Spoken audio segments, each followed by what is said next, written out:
Kenapa korban NPD berharap Tuhan akan membalas perbuatan si NPD? Korban dari pasangan terduga NPD seringkali menyimpan harapan diam-diam bahwa suatu saat nanti Tuhan akan membuat si NPD merasakan hal yang sama yang seperti mereka rasakan.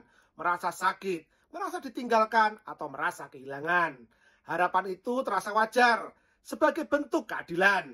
Namun justru disitulah letak jebakannya. Selama seseorang masih menunggu balasan dari semesta atau Tuhan atas perbuatan pelaku, itu tandanya batin mereka belum sepenuhnya bebas.